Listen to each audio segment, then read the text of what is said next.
Hey there, welcome to everyone to another Watch Soup on a Friday night. I am your co-host Bobby Legs, joined by my other co-host here, Clayton from the Watchdog Podcast. Clayton, what is going on? What do you have on wrist? And yeah, man, what's up? Not much. Yeah, happy it's Friday. It felt like a long week. Hmm. Glad it's Friday. You and I were just talking. For those of you in the Northeast, anyway, we're getting bombarded with snow again. It's been all over the place. I've seen some like we're only going to get 4 to 5 inches, and then I Yeah, saw another one tonight. We're going to get a foot plus. Like I don't yeah, know what to believe anymore, but I'm anticipating there being no work for me, and there will be no school for your kids on yeah, Monday. yeah, yeah. No, I think the models are converging now, right? And so, like, I just was watching some local news saying that, yeah, I mean, the one model that's been pretty on point so far this winter.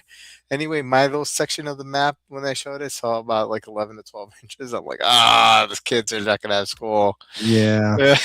They had the whole week off right now for like some break, and now they're gonna, it's just a timing. I don't like I was telling you before. I don't mind the weather. I feel it makes me feel like things are okay when the winter is supposed to be cold and snowy. Right. Uh, Right. Yeah. but I know in the grand scheme of things, it's not. But we just happen to have a really, you know, good winter if you're a winter fan, right? Back where I'm from in the UP of Michigan, they are, I think, approaching 240 inches of snow. So we could be, we have it pretty easy. Yeah, Yeah. man, totally. Yeah. Yeah. Uh, are you still wearing that GP? Oh yeah. Yep. Got it right Yeah, here. Yep. nice. Still wearing it. It's it just wears so great. I've been Yeah. kind of like the video I'm going to talk about. I've just kind of been wearing it to do anything and everything. So yeah, just enjoying it. Oh, hey, by the way, and let's, I told the guys on Wednesday, but if anybody who wasn't on the stream on Wednesday, you had a special guest this week on Washed Up Podcast. Oh, yes, I did. Who Yeah, might who for might his that be? his fourth appearance, I think. The brilliant Bobby Legs himself was on the Watchdog podcast. We did a fun little thing, the Watchdog Podcast Olympics. It is 'tis the season. I have been watching more of the Olympics this week too, to try and get in the spirit of things since we Yeah, did our podcast. Hockey games have been awesome. hockey games. Yeah, I haven't. I caught a couple. I not enough. I want to. I haven't seen enough hockey. It's just the timing. I did catch that American, that young lady. Oh, I forget her name, Lou. What a move! Yeah, the ski. The figure skating. Yeah, So that was awesome. She was awesome, and yeah, I just feel like I haven't watched my fill yet, and so I'm gonna have to go back on YouTube and watch some of the stuff. I'm missing. I want to see more hockey. Not that there's not a lot of hockey. It's just like I haven't been able to see more hockey, and so I'm dying for that. But hopefully I'll catch some finals. I caught the tail end of the men's game the other day. Went to overtime. Yeah, I think it was Sweden. Sweden. Yeah, yep. And then the women's game, I was not home yet, but I was kind of keeping up with it while I was out. And yeah, that move to score the goal there was incredible. Yeah, I gotta So in the catch women's that. game, yeah. Gotta catch that. I'm wearing man. I'm wearing just a Fitbit today. I didn't really How many leave the steps house. today? I'm over 10,000. I'm over ten Good, thousand today. Yeah. good. I don't know Yeah. how it happened, but it did. But it did. Usually, I guess I've been walking around a lot in the house today. Yeah. Getting That firewood and gets it that. done. That gets it done. It Yeah. totally gets it done. I want to like I want to. I know the Fitbit, like the calorie burn, the way they figure it, it's not necessarily 100% accurate. It's not even some studies show that's not even close. I wonder. I mean, I know that no step counter is gonna get it down, but I wonder just how far it off, because it does make a difference, because I am trying to be in a caloric deficit, and I had Yeah.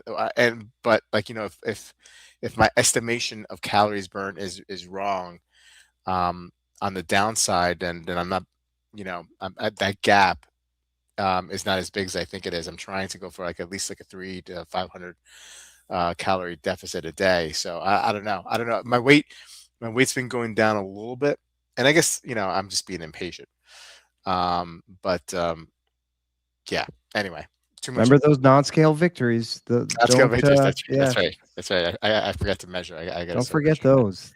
When you because I think it's so easy to just if you're looking at the scale only, if that's your only measurement of success, it's really easy to get frustrated. So Yeah. yeah, Yeah. Yeah. Absolutely. clothes fitting, all Yeah. these other things go into it, and yeah, pay attention Yeah. to that.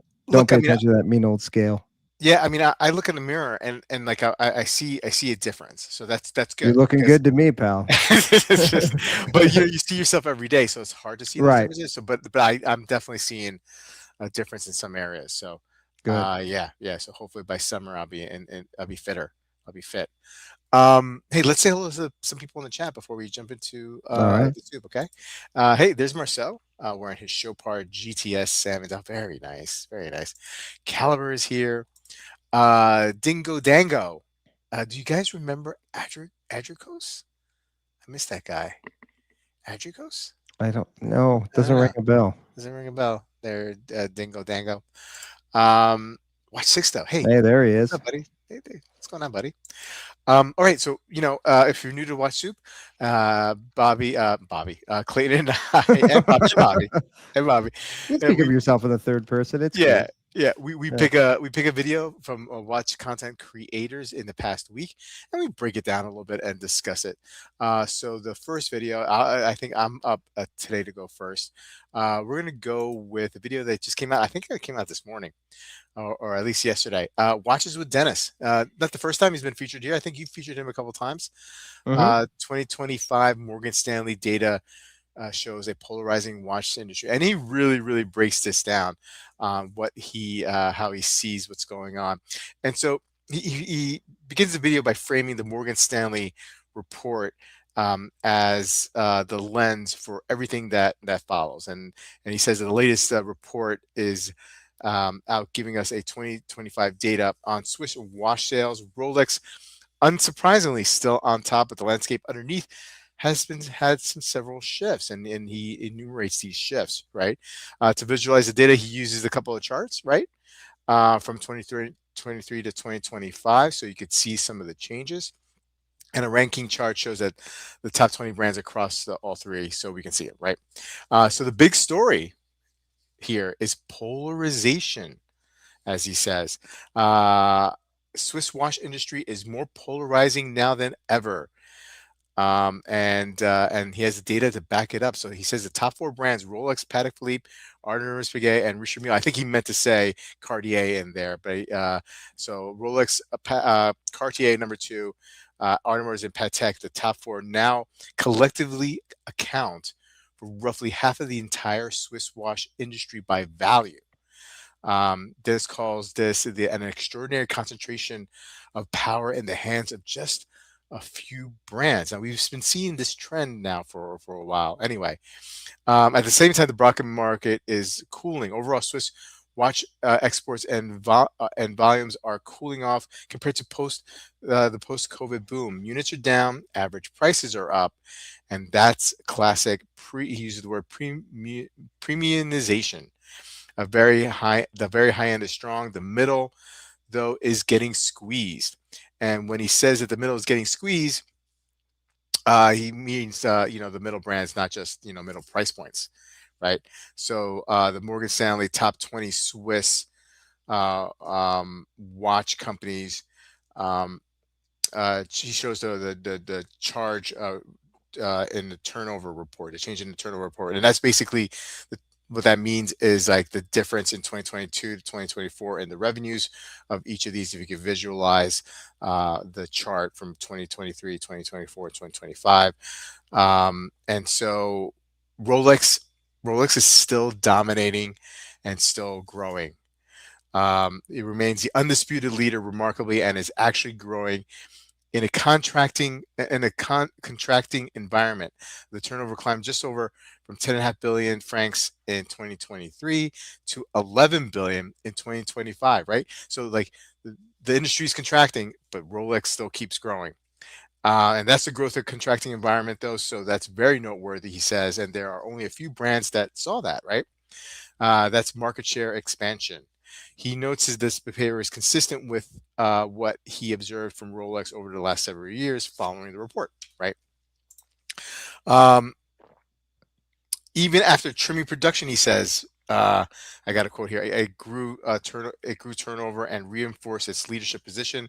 Their brand equity and strategic decisions have made to drive demand and continue to perform extremely well. Now he moves on to Cartier, and Cartier quietly cementing number two. This was like a position that Omega like occupied just a few years ago, right? Yeah, I think it's like 5 or 6 years in a Yeah, row now. Cartier's had yeah. second At, place. at Yeah. least in the report that he showed for Yep. 2023, 2024, 25, Cartier was number two. And you're right, and probably before, but before that, it was, Omega was like, Oh yeah. or the Swatch Group were solidified at number two. Um, they continue to Cartier, meaning continues to strengthen their position. And he says that, he can remember when Cartier was ranked number three on this list, but ever since they passed Omega for the number two position, they continue to shore up their slice of the market. Cartier is extremely healthy with a big group is looking extremely healthy among the big group owned brands, and points to a strong appeal for women, right? Backed by the jewelry arm. I mean, Cartier is huge. Yeah. It's not just watches, right? And that helps it, with its key advantage. And moving on up, surprisingly, because I haven't really, I guess, seen this list in a while, and maybe these brands were there, but they're moving up. Is AP and Paddock, right? They post giant gains. AP moved up to around 2.6 billion Swiss francs, and while Patek reached about 2.5 billion Swiss francs. And they both now have overtaken Omega in revenue. And this is a really, you could tell, like, Dennis, um, not was going after Omega here, but I feel like he loves, or maybe he has a liking to Omega, but is like disappointed about how things are going, or maybe he's just like pointing out how Omega is just like kind of like slipping, right? And we'll get to why he feels that way. But the ultra luxury is winning here, right? The privately owned brands are winning, and scarcity seems to be working for these guys, right? We've talked about this before, in several other videos over the last year.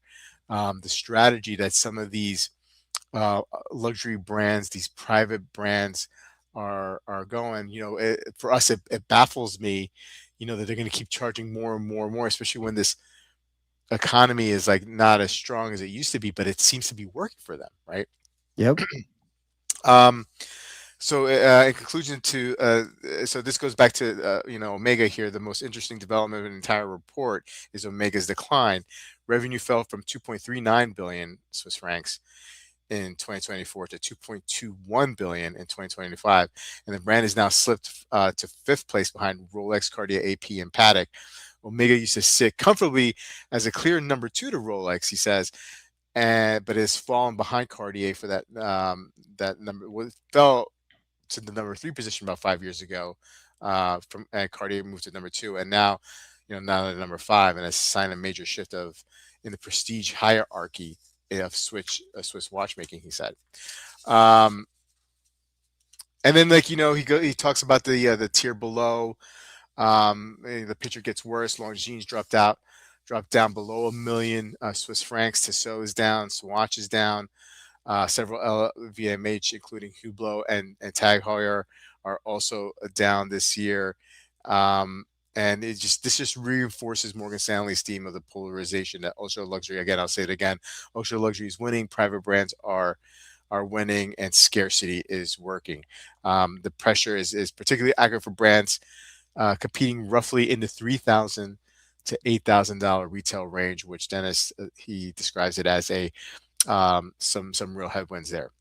Takeaways, with this, he's got about four of them. Ultra luxury demand remains strong.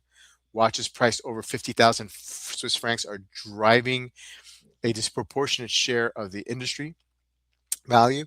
The middle market is under pressure, right? And the Rolex strategy continues to work, and with the middle pressure, the price raising by these middle brands also is not working. for all, and it isn't.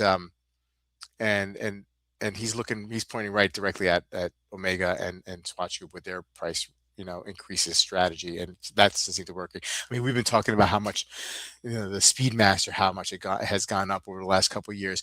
Maybe rightly so, because it was a great watch for a really good price point, but the prices have been going up rather exponentially, I feel, Yeah. for that particular watch, right? Maybe the market was not ready for that, the raising of that price point so quickly. Maybe it's like, trying to like get into like a hot tub. You like, ease yourself into it, right? You don't jump right in, right? Um, and Or a so bowl of soup, you yeah, let it but sit. that's true. You got to look that way. You'll burn your mouth. Yeah, and Omega's decline raises a real strategic questions, right? I mean, he remembers, let's see here in my notes, he was talking about Omega. Um, he remembered, like, previous statements from Omega, that they were the plan was to chase Rolex. That's what the CEO said 10 years ago, and they clearly have been chasing Rolex on pricing, but it isn't working with buyers, not anymore. They do not view those two brands as peers, and they Yep. have lost a ton of market. And he thinks, like, he thinks this report shows that, right? Um, so what's practical for consumers, right? He sees that if you're shopping in the mid tier, um, he says this may become a buyer's market, and he thinks that you should start looking to see about getting additional discounting from realtors. I mean, retailers. And for the secondary market watchers, these shifts in primary sales will have a ripple effect outward, and next, he would say that for maybe the next like year and a half, right? And he ends by posing like three questions, for us. He's like, whether can Omega reclaim its momentum? Which mid-tier brand has the best shot of turning things around? And whether the K-shaped dynamic will continue in 2026 with ultra luxury pulling further away from the middle. So Clayton, I'll pose those questions to you. I mean, do you think Omega can reclaim its momentum? Oh, I don't know. They have to cool it with the price hikes, but I think there's rumors there are more coming this year. So I don't Yeah. know about that. It's going to be tough. I mean, it's not like they've released bad watches. I mean, many of the Mhm. releases have been awesome. Just the prices are ludicrous. Yeah. Like I think everybody agrees that Reverse Panda Speedmaster looks pretty good, Yeah. but the price, and especially like the solid gold one was like Yeah. 50 grand. Like, come on. Do, do, you- Uh, do you do you agree with him, where he had said that, people don't look at Omega and Rolex as peers? oh yeah, I think so. I Yeah. think you have people that do, the Omega fanboys, but the market certainly doesn't, right? Yeah. The Speedmaster or any really Omega outside of like really special ones, the Snoopy or something, drop like a brick in the secondary market. Mhm. So the secondary market clearly doesn't see them, and a lot of Yeah. people, as I'll point out in my video, a lot of people take that into consideration when they're buying and when they're wearing and when they're selling. So yeah, I don't think the secondary market does. And while certain people think the quality, is on par, the brands aren't. I don't think. So, Yeah. Um, yeah. do you have any like feeling or an opinion on, like, what mid-tier brand has the best shot at turning things around? Oh man, yeah, I don't know. I feel like Longines is doing some really good things, Right. but they hang out in that top 10. They've been pretty consistent in there, but I think if you look at like 2017, Longines and Tissot were top 5, Yeah. and they've fallen off. So I think that's just the way things are going. I think a lot of people are turning to smartwatches. Yeah, it's tough for those brands. I really like what Longines is doing, and Tissot for that matter. Yeah. But yeah, I just think that price point in general is what's going to be hurting. So and yeah, like he kind of said, premiumization is king right now. So the people who have a lot of money still have a lot of money. And Yeah. those people in the middle are the ones that are kind of struggling and maybe not buying luxury items, especially with Omega. Omega, I feel, was like the go-to for the you know middle income person who was looking for that one nice watch, and now like a Speedmaster is kind of out of reach for a lot of people. Yeah, no, So, yeah, I totally agree, um, just like, and Tudors raised their prices too. and Tudor raises prices. Yeah, Just like economic standpoint, right? Like, the wealthier are getting wealthier, and where they're gonna spend their money. They spend, some of their money on luxury items, and guys like, us in the middle, times are tough, and things are more expensive, and like our prime focus is not on luxury timepieces for most of us, and or and we're buying them used. and Yeah, exactly, yeah. or we figured it out, and I just wonder, like, like this mindset that we have right here, like, like, do everyday people who are not watch collectors think the same way? Like, you know what I mean? No, I don't Yeah. think so. Not the So, ones so I know. so they're not even like buying watches. I They mean, like they these are, mid-tier but they're watches. buying new. They're buying new for sure. Like Yeah. I know some of my clients anyway have all bought new watches in the last year, and I've taught. They asked me, I'm the watch guy in their life. But what are they So buying though? Like what tier? um yeah, like Tudor. Okay. One of my clients had I'm not sure what his business is, but I guess a few of his employees like got a big deal done and he wanted to gift them watches. And he asked me, I think 10,000 was the budget. And Yeah. he Wow. asked me, and yeah, that must have been a good deal. Yeah. Yeah, he asked me, and I said, "Oh, I Omega Tudor," and he said, "Well, I was thinking about like the GMT Master 2 on the Rolex website. It says they're about 10 grand." And I was, "Oh, you don't know how this works. That's cute." Yeah. Yeah. Yeah. Yeah. So anyway, he eventually ended up getting them all three of them the blue Tudor FXD, the Ah, MN, and he nice. worked with our local AD and got them all the same watch, and he got one for himself too. Yeah. Yeah. So yeah, and I don't know if he has Rolex aspirations because he had no idea like they're so hard to get and everything. But you buy four Tudors at once, maybe that helps. Yeah. I think that Yeah. helps. Yeah, That if helps a if little bit. he wanted to. But Yeah. yeah, I think they're buying Breitling, they're buying Cartier, Tag. Yeah. But yeah, I don't know. Those I think people But still they're the only brand they're only recognition is big for those brands. So that yeah, might help them. Yeah. but they're only buying one too, right? They're only They're only buying one. They're not Yeah. like us. Yeah. Yeah. They're not buying multiple timepieces. Right. The rich are staying rich, but everybody else is struggling a Yeah. bit. Yep. Um, I like Tudor, Omega, and Longines, but usually all their watches are too thick. Huh. But I don't think, and we've talked about this before, I don't think the average person worries about that. To them, more steel is a good thing because Mm, you're getting your money's worth. Why would I buy a smaller watch for the same price as a bigger watch? More steel equals better deal. right. So I think I've said this a bunch. You look at the average person walking down the street who's not a watch person. A lot of times they're wearing a pretty big shiny watch. And I think we're the ones who are thinking about like lug to lug and thickness and everything Yeah. and obsess over that stuff. I don't think most people do. Yeah. No, Yeah. I agree. I agree. Yeah. All right. Well, hey, good breakdown by I watch love price. I love the Morgan Stanley report. It's fascinating to Yeah. see. Omega, it's a shame what's happening to Omega though. They're one of the while I'm not like a huge fan of them, they're one of the great brands of all time. And to see them flailing Yeah. and a lot of Swatch Group brands flailing, Feels like they did it to themselves, right? yeah. You know. You know. Other interesting observations. Tudor bounced back. They were out of the top 20 last year. I think they're 17 again. So Yeah. they bounced back. But yeah, very few. There's that little arrow, and you can see if it was up or down from last year. And there were very few green up arrows. Most were pointing down. Going down. So yeah. Hey, Thomas. Good to see you, buddy. Hey Thomas.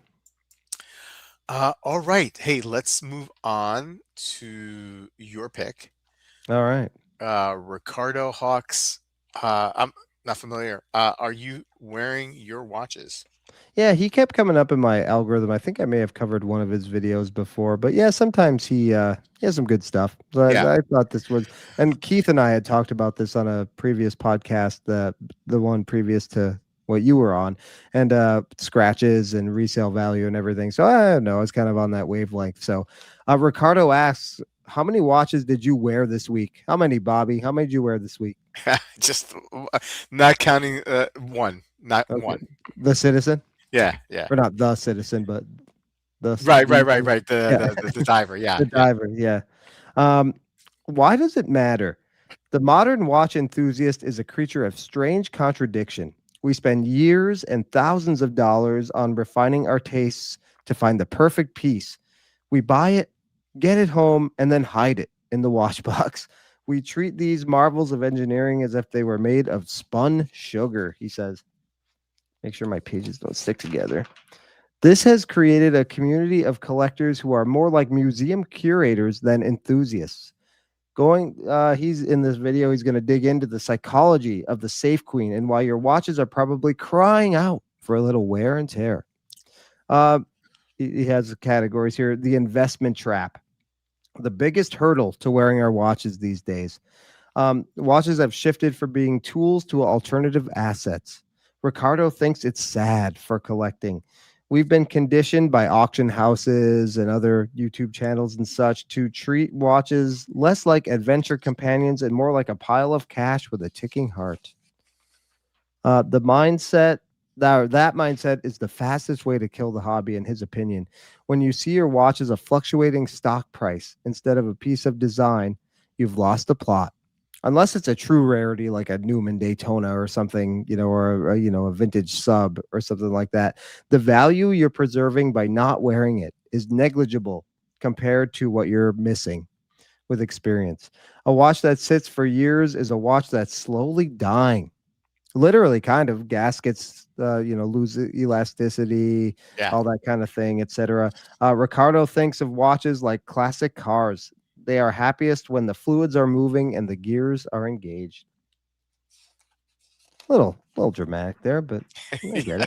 it. Um, now the next category, the special occasion. We're all guilty of having that special occasion fallacy with watches, right? Many of us have a gold watch or a high complication watch that we tell ourselves is way too much for a random Tuesday at the office. But if we audit our lives, how many special occasions do we really have, right? If you're waiting for a black tie gala to wear a watch, that might be only what, twice a year? That means you only wear that watch 60 times over a 30-year span if you kept it that long. You are spending a fortune to own a watch that you will only enjoy for theoretically 2 months of your life. What are you doing, man? What are you doing? Um, he said it's kind of fun to break these self-imposed rules sometimes. Like wearing a luxury diver swimming shouldn't feel like a radical act, like you're doing something crazy. I know a lot of us will be like, I'll never swim in that, never swim in my sub. It's like the most capable dive watch you have in your collection, probably. I've been hiking with this GP this week, a two-tone gold bezel watch. Like, I don't know, it's kind of fun to do that. I don't ever dress up, so I kind of like wearing like, a baller watch with the rest of the outfit costs $20. I kind of like that. So he said it's kind of fun to do that sometimes. These watches were designed to be used. These patents didn't undergo years of testing, so they could sit on a velvet cushion in your watch box. When you wear a fancy watch to live life, you return it to its true purpose of being a real usable tool. All right, wabi sabi is the next category. We've all been there. The first scratch you get on a brand new watch is a tragedy, Yeah. right? You talked about it on your podcast with me, on the podcast with me about scratching the sea of clouds. Yeah. The polishing on the Grand Seiko, man, it hurts when you get that first scratch, doesn't it? It But in does. the vintage world, then we prize patina. There is a Japanese philosophy called wabi sabi, which finds beauty in the imperfect. A pristine new old stock watch has no soul. It's a blank slate. You have no idea what that owner did because they just kept it in a safe. It says nothing about them. A watch that is covered in scratches has been present. It's full of your memories. When you refuse to wear your watch for fear of damage, you are refusing to let the watch tell your story. Years from now, a mint condition watch is just a commodity. What does it tell you? Nothing. A beat up watch, on the other hand, is your legacy. Wow. Really romanticizing things here. The burden of choice is the next category. We often think more is better, the ultimate goal, right? To have a big, whole, huge collection. But decision fatigue is a real thing, right? Our brains are already taxed. We have so much going on. Choosing between 10 watches is just one more thing to do, one more stressor. The paradox of choice. And also, the more choices, the more likely you are to feel dissatisfied with the choice you actually make. Your watches aren't being worn because they have become a mental chore. It's why many of us eventually downsize to greatness, like a three-watch collection, right? Because three is way more effortless than 20. You have no option but just to wear what you have because you only have three watches. Then re engage. If you're stuck in a rut where you only wear your daily driver all the time, you need a shift. Strap changes can help. Maybe if you're not sure about a watch and you have a bunch of straps, yeah, do a fashion show. Wear a different strap with it every day. That might reignite your love for a watch. Forced rotation. I do this often where I just like I'm wearing this watch this week and then I'm wearing another watch next week. I do that. And if you're afraid of scratches, like to get one certain watch in, he said fear of scratches will wear off by midweek and you just appreciate it for what it is, a solid watch. And if it doesn't work for you, that can be valuable information gleaned during this time as well, right? And then it might be time to move it along. A collection should be a rotating cast of characters you love, not a inventory basically, right? So the final verdict: watches are a reflection of your time. We track its passing with these watches. He has some homework. Pick up the watch you're most afraid to scratch in your collection and just wear the hell out of it. Don't let it become an expensive paperweight. Any thoughts on this video? Yeah, I mean, like, in general terms, I mean, like he's right. We should all wear our watches. We Yep. should. I would,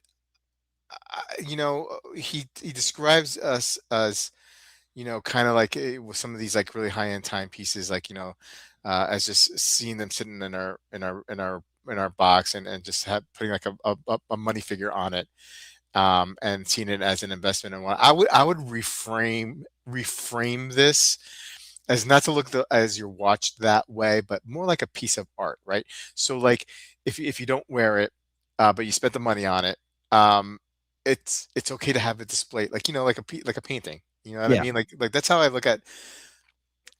I have had looked at some of the timepieces that I had that were on the pricier end, that I was, you know, n- not afraid to wear them, but they were dress pieces, so I wasn't going to wear a dress piece to go to the gym, right? And so, like, how often do I have the opportunity to wear these dress pieces? Well, not so often, right? So I had no problem framing like the Kadoki as a piece of art, right? And so like that's my investment, Right. not an investment hoping for a return, but that's just like my investment in art, kind of, just something I can take a look at. So I would reframe it that way, to help, soften the blow of what he was saying, in that particular point. But yeah, I mean, like, I like the idea of always like the idea of wearing your watch. You have no fear of wearing your No. watches, no matter what they are. I'm not as brave as you are. I'm basically trying to get myself off the hook here, because I do understand, uh, being afraid, sea of clouds, for example, of not wearing a timepiece because I'm worried about scuffing it up a little bit, because I probably knew in the back of my mind that that wasn't going to stay in a collection for a long time, and I wanted to preserve the price point, and hopefully get as much, as I could, to get that back. Anyway, just a roundabout way saying that I do agree with him, even though like I probably won't practice much of what he's saying. Yeah. You?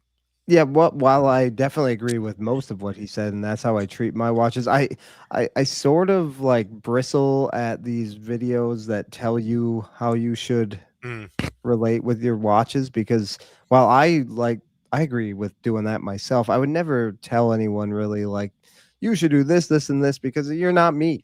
So you have a different relationship with your watches. Like, yeah, you might treat your watches as art. Like Pete McConville always says all the time, like we don't play with our stamps. Many of us are stamp collectors, but they just sit in a binder or coins or right, right. baseball cards. It's not like Yeah, you take your baseball cards out and do like a pretend baseball game with them or something, yeah. right? So yeah, sometimes things can just be appreciated. That's not how I choose to. Hmm. I feel guilty. I guess I give feelings to inanimate objects because I'm weird, but I feel like kind of guilty if I'm not wearing them. Yeah. And there is so much money wrapped up in these things that my I'm going to like this watch, was not inexpensive. So I feel like to rationalize it, I have to wear it all the time.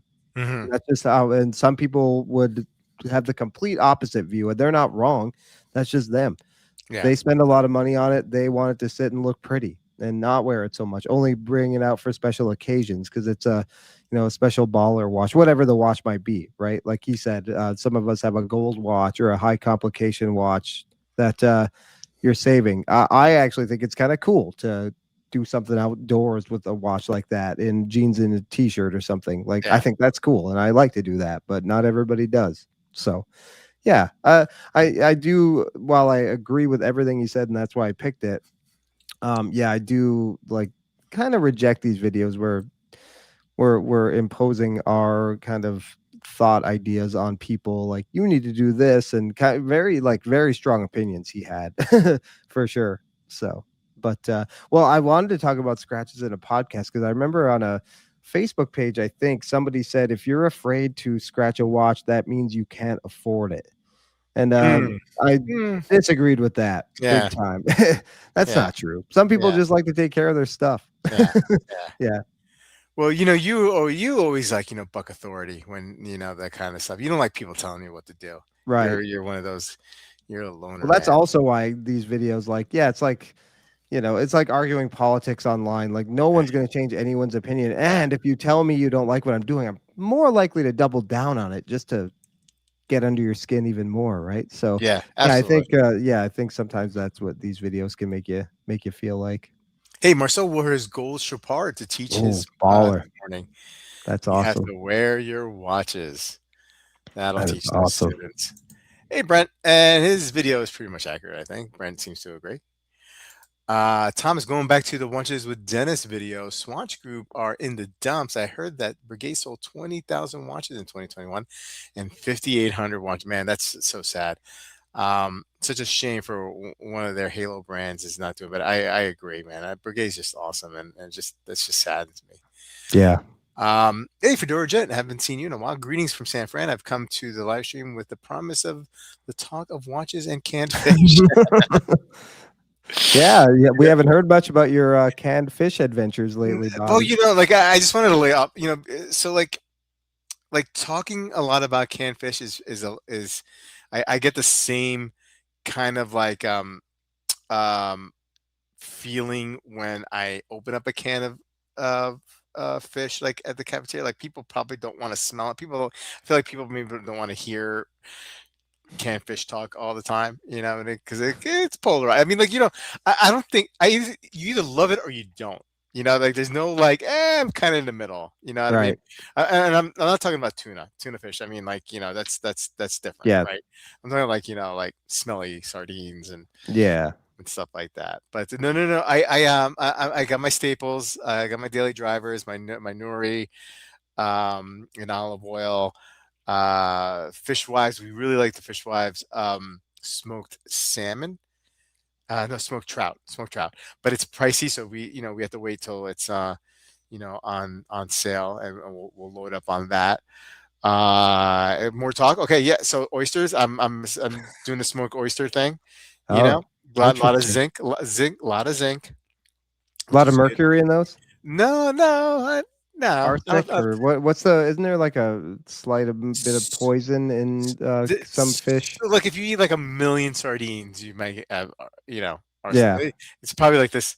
Yeah, I mean, so like it's silly. But oh no, but when you get smoked oysters or any kind of like canned fish, definitely recommend it on olive oil. Don't get it like on when it says oil, it's usually like seed oil, and that's too much of that like is not really good for you. And then do some squid, Wow. yeah, yeah. I switch it up. More? You guys want more? Okay, and then some cod, yeah. No, it's fun. Um, Watches are meant to be worn and enjoyed. Agreed. Agreed. I know someone who won't take their Submariner in the pool. I would, I don't have my Submariner, but I would definitely go in the pool with my Submariner. You know, the one Uh, thing I do worry about with and it's happened to me with divers, it's just kind of a pain in the butt, is the sand in the bezel.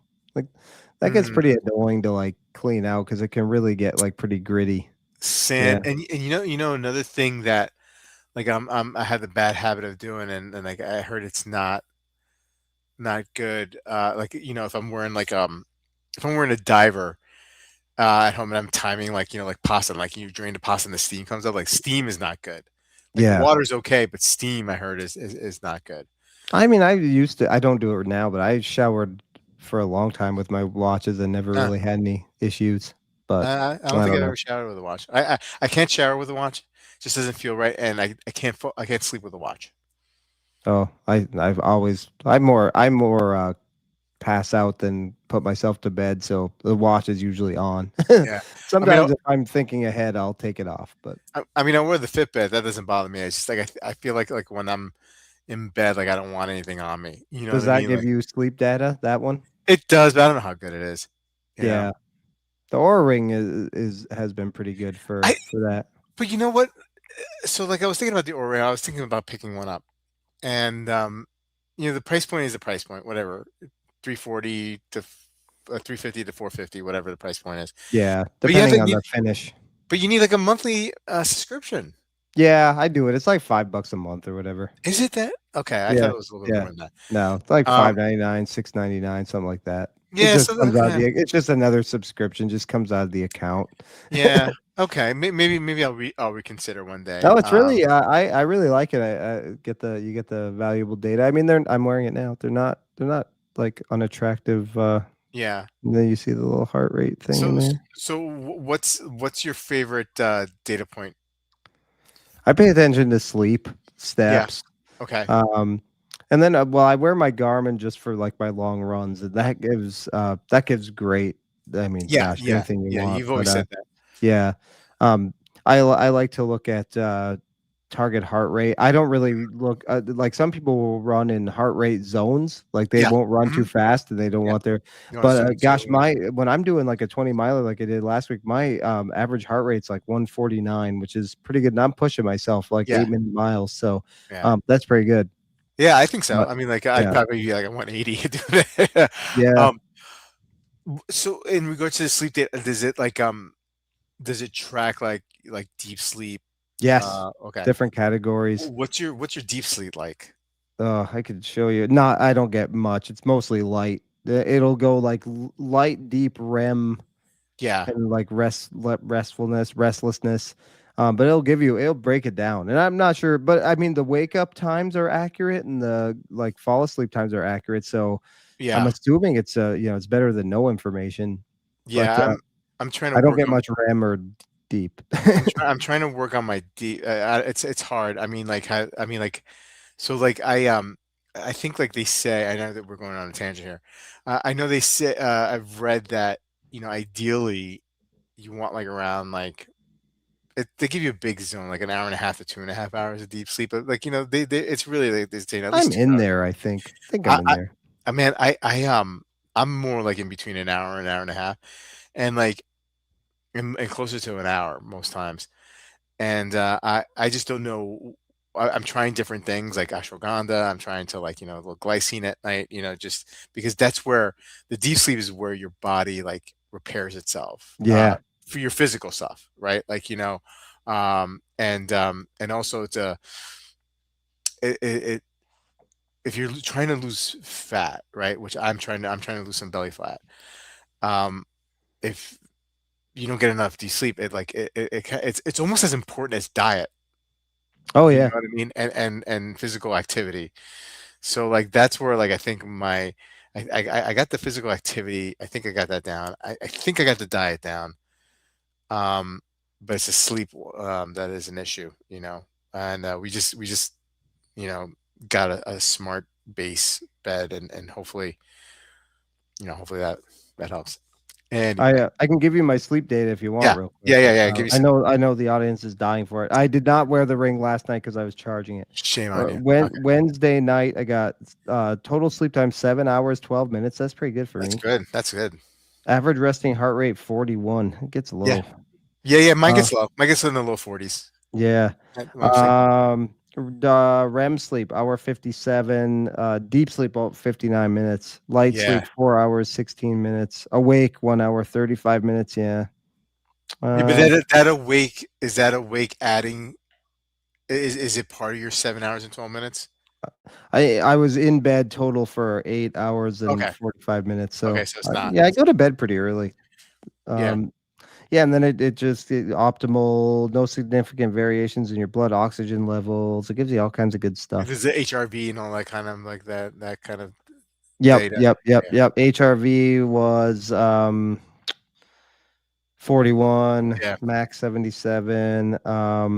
Oh my, it does say my sleep debt over the past 14 days is 6 hours. So a little on the high side. So that means I'm like behind 6 hours of Oh, what I okay. should have. So yeah.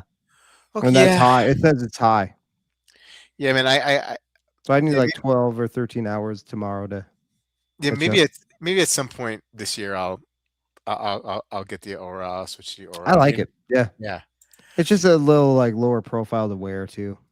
Canned Yeah. fish is meant to be eaten. Watches are meant to be worn, That's and right. canned fish are meant to be Right. absolutely. Tom is saying wearing your watches can get difficult to wear all of them when you start to amass a lot of them. True. Collection size can often get in the way of wear all of your watches regularly. Yeah. I sometimes have not just I sometimes have not just money, but memories tied to watches, and I wear them to remember how light my wallet became, but to reminisce and recall the memory. Yeah, Tom is saying that's the best way to approach watch collecting, Fedora Gent. Make memories with your watches. that's right. Hey, Canadian Watch Monkey, what's up? I have a large collection and wear them all, some with a little more care than others. Okay, fair enough. I'm here for the canned fish talk. Had some good canned herring and paprika sauce Ooh, this past week. Yeah, that's interesting. I we got some canned herring, but it's like smoked. King Oscar, that's the brand that we have. Um, yeah, yeah, I mean, I like it. I like I want to explore herring a little bit more on the smoked variety. So, um, loving long living fish like tuna can. Well, yeah, long living fish like tuna, and the bigger the fish, right? Like the higher up in the food chain, the chances are tuna your are mercury. huge. Yeah, yeah.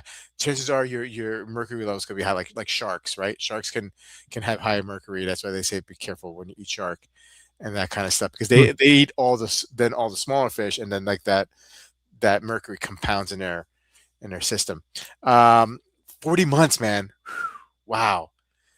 You're the Thank you, best, Thomas, for Thomas. the support, man. Appreciate it. Hey, Rafael, what's going on?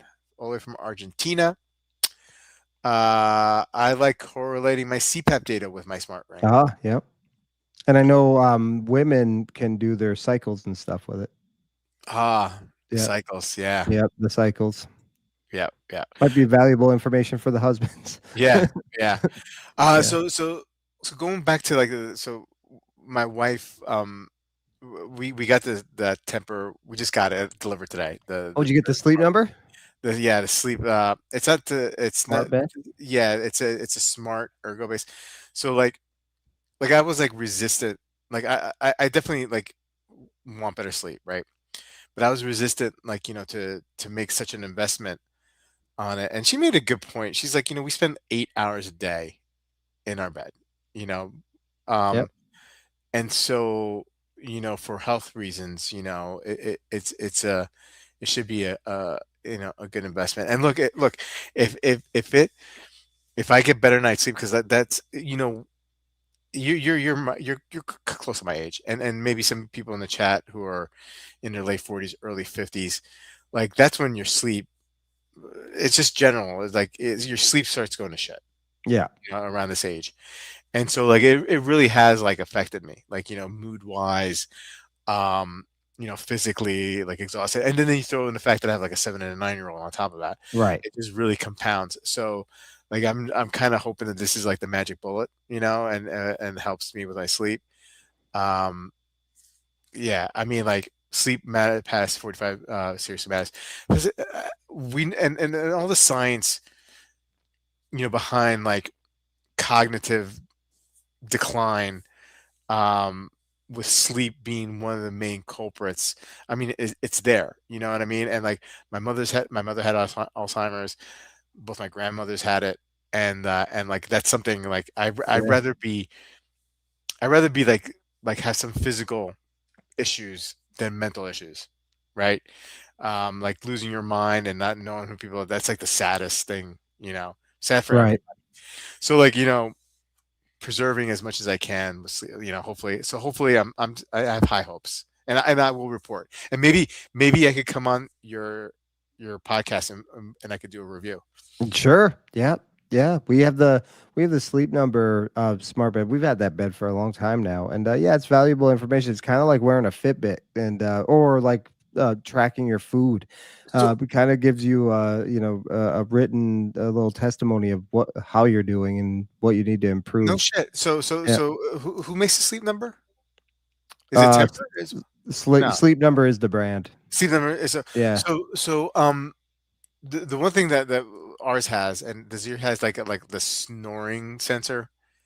Oh, I don't think ours has. No, Yeah, ours might be an outdated model that doesn't have that. yeah. Supposedly, like ours is like has a sensor where like if it detects snoring, like it'll move Can like you the head. change like your setting? Because my wife likes a softer mattress. I like no, I she likes a harder mattress. I like a softer mattress. So it adjusts. You can like my side is noticeably different than her side. Oh no, no. Yeah. We got like my wife's like into the organic thing, so we got like Okay. avocado mattress. So Okay. um, but okay, okay, yeah.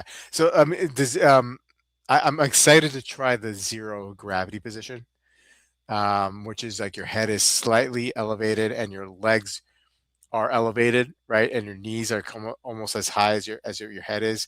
So Ah, like it's supposed to like increase blood flow. It's like it simulates what your sleeping body position would be like if you were in space, like how it naturally would go. And so yeah, yeah, that's cool. I'm hoping, like I said, I'm hoping this is like a magic bullet. Yeah.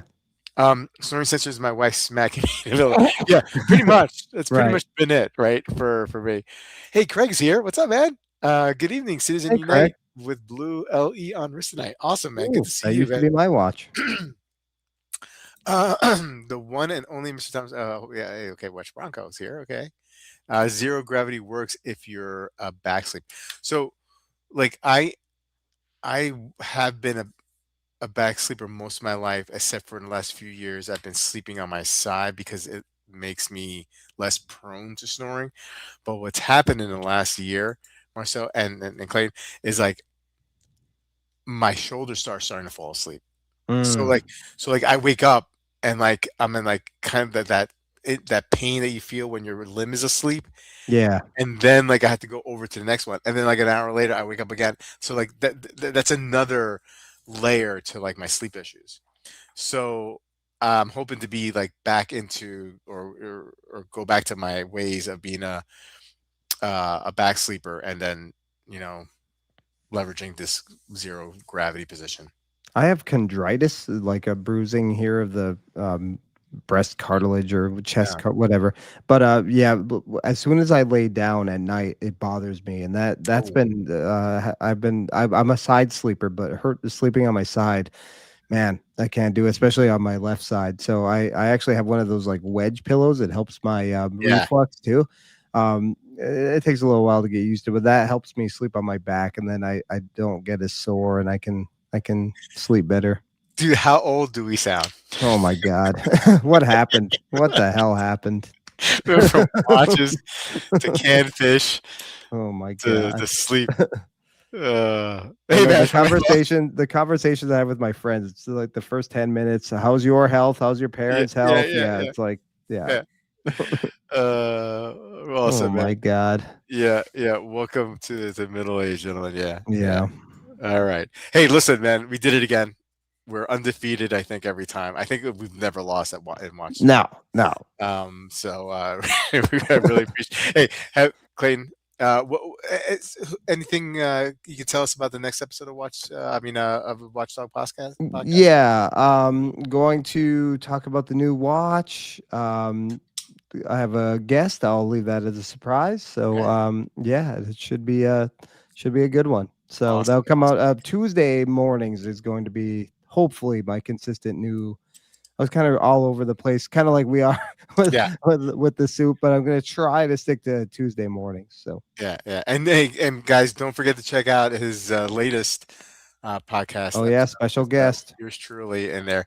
Thank Um, you again for joining. Always a Thank you treat to for have you on. Yeah. thanks for inviting me. I love coming on.